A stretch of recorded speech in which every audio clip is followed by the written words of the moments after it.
Breaking news po mga kababayan, naku po, magugulat po kayo. May pasabog po si Pulong Duterte ngayon lang sa The Netherlands. PRRD, mukhang makakalaya na. Mukhang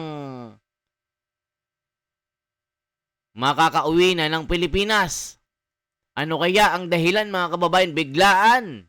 Ito kasi ang mga nagse-circulate na balita sa social media. Gaano kaya katotoo ito? At yung nangyari din mga kababayan, si Marcoleta ay nagkita kay Shinichi Fujiki na taga-Japan. Si Marcoleta nandoon na. Kaya yata sasalubungin na si PRRD dahil bali-balita si PRRD from the ICC papunta ng Japan. Kaya nandun si Marcoleta. Nako mga kababayan, nawindang na ang palasyo. Nawindang na si BBM dito.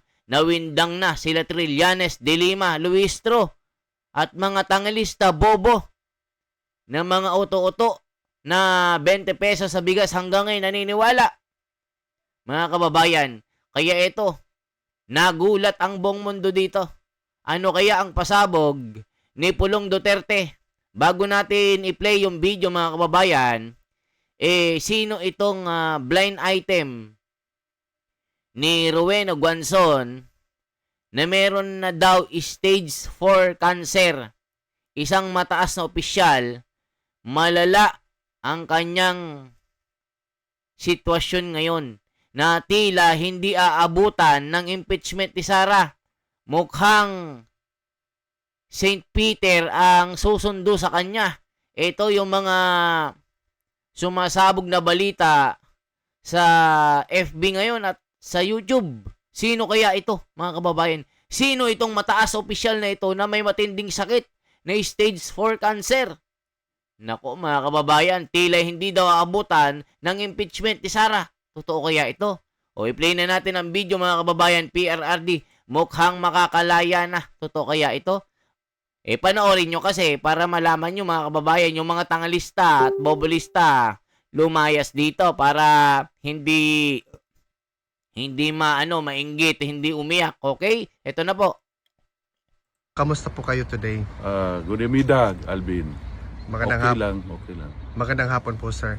Sir, tanong ko lang po sa inyo, kamusta po si Pangulong Rodrigo Roa Duterte? Okay naman. Kumakain na sa oras at masaya.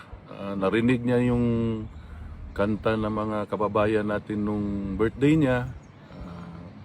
Nakita niya rin yung mga video, pinakita sa kanya ng mga abogado. Masaya naman siya. At yun nga, parati niya sinasabi na wag na raw paggastusan ng pera sa pagpunta dito para sa kanya, okay lang raw siya sa loob. Sa oblo pala tawag niya.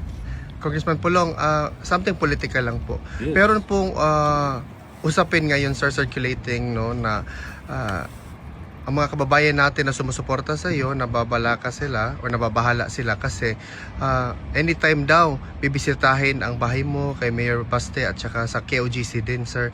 Ano po yung masasabi mo dito? Bibisitahin? Bibisitahin po ang term, sir, para politically correct, sir. Bibisitahin.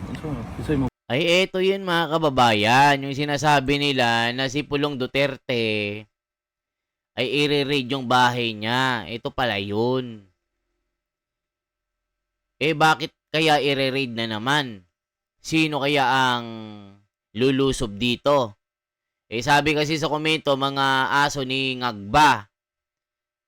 Sino kaya ito? Mga kababayan, dati si Tore. Di ba si Tore nandun na sa MMDA. Tagalinis na ng estero. So ngayon mga kababayan, bali-balita si Pulong Duterte at bahay ni Basti Duterte sa Davao, parang i-raid daw. Naku po mga kababayan, bakit naman? Ituloy pa natin. Ito po ang balita. Bisita. Ngayon ko lang yan narinig, Alvin, no? Pero kung may bibisita, if that is politically correct, so kasabot na, bibisita ko, pero politika na. Kung may bibisita, narinig ko kanina lang ding umaga, nakita ko yung may nag-post na vlogger ng tiga Davao, si Boss Mil man ata yun. Yes, sir. Nakita ko, na rin, yun, nagtatanong-tanong ako, may bagong aso na naman ang bangag na pamilya. Matibay yan, matibay. Matibay yan siya. Nakilala ko rin yan noon, way back. Pinakilala sa akin, way back 2017 ata, yung matibay na tao na yan.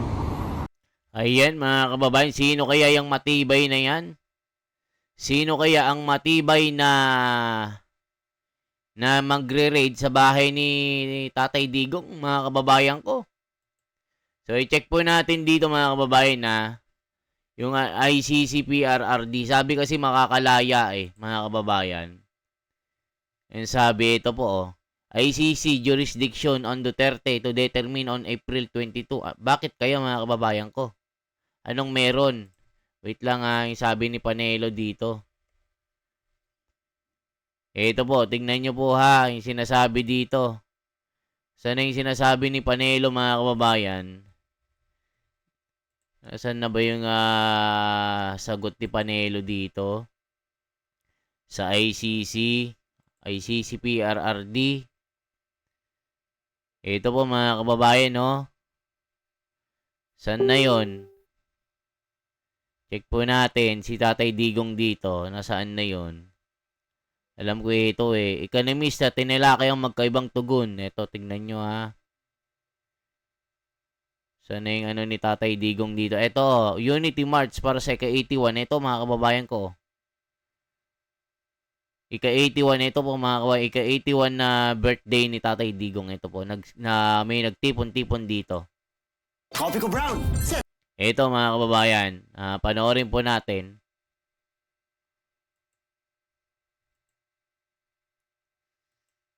Ito po.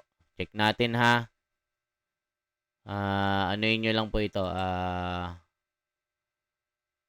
Check na lang po natin. Ito po mga kababayan. Panoorin nyo po ito. Yung birthday ni Tatay Digong. PRRD birthday. Mukhang lalaya na talaga ito mga kababayan. Ito po kita nyo talagang magandang balita ito. Isipin nyo, naka 81 birthday na siya.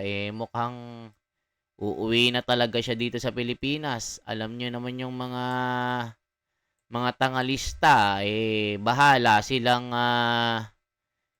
sila lang naman ang hindi naniniwala na hindi makakauwi si PRRD Mga tanga yan ang mga yan Mga kababayan ko. Sa toilet cleaning, not so much. Sa Nagoya, Japan para ipagdiwang ang ika-81 na kaarawan ni former President Rodrigo Duterte. Yan at iba pang balita sa report ni Diana Flores. Hindi nagpahuli ang Filipino community dito sa Japan sa pakikiisa sa selebrasyon ng kaarawan ni dating Pangulong Rodrigo Duterte. Happy birthday to Ayan mga kababayan, birthday ni Tatay Digong dito. Happy birthday, happy birthday, happy birthday, Tatay Digong! Iyan ang pagbati ng mga Pilipino sa Nagoya sa 81st birthday celebration ni former Philippine President Rodrigo Duterte. Sa isang simpleng salo-salo ay isa-isa nilang inalala ang legacy programs ni FPRRD lalo na sa overseas Filipino workers at overseas Filipinos. Well, kung sa pamumuno lang, lahat po ng mga naniniwala sa kanya, he is the best and the best good leader in the Philippines. O, kita nyo mga kababayan, talagang si PRRD yung pinaka-the best na naging pangulo talaga. O hindi natin maikakailayan mga kababayan. Kaya yung mga kababayan natin, tuwang-tuwa at masayang-masaya na si PRRD ay naging pangulo. Di ba mga kababayan? Okay, check pa natin dito. PRRD ICC update. May update po dito Saan na yung bago dito? Ito po, check po natin ito. Now, to help us understand the legal implications of this ICC decision, we are joined by ICC accredited lawyer Gilbert Andres. Good to have you with us, attorney. Thank you for joining us. Hi, attorney. Good morning, Angelo and Angela. All right, let's start off. What does this ruling, this most recent ruling from the ICC Appeals Chamber mean for Duterte's case? Well, it means that his detention should still be continued. And this also means that there are new facts, there are new circumstances that were presented by the defense. That's why the appeals chamber actually reiterated the pretrial chamber. But this is totally different kasi appeals chamber ito doon sa detention review during the confirmation of hearing charges. Tama po ba, attorney? Yes, you're right on that, Angela. Actually, we need to differentiate. Under Rule 118, there's actually two kinds of review. No? The first kind of review is every 120 days, every 4 months. So remember, it was last September 2025 wherein the court pretrial chamber actually reiterated the continued detention of Mr. Duterte. And 4 months from September 2025 is January 2026. So that's the every 120-day review. And the pretrial chamber, January 26, 2026, actually reiterated Mr. Duterte's continued detention. And that was the bone of contention in the appeals. Okay. And then, yung dun sa detention review, we will know the decision kasabay po ng confirmation of charges within 60 days after natapos yun. Tama po ba? Yes, you're referring to the annual review. Yes, as annual review. The 120-day review, the annual review. It will be decided, it can be decided together with a confirmation of charges hearing, but I think it will be decided separately because it's a separate issue from the Right. confirmation of charges. Well, moving forward, meron din po kasing lumabas din na report yesterday, yung ICC prosecutions asking for clarification on Duterte's defense team member. Kasi di ba po, sabay-sabay po tayo, nandoon tayo sa ICC and then may announcement na may Filipino legal lawyer siya on that side. What can you tell us about this clarification na sinabit ng ICC prosecution? Well, to be very candid, I haven't read it yet in the public version, because there's the public version of the filings. But having said that, I think this is with vis-a-vis the other lawyers that were manifested by the defense during the confirmation of charges hearing. So Ayan, mga kababayan ko.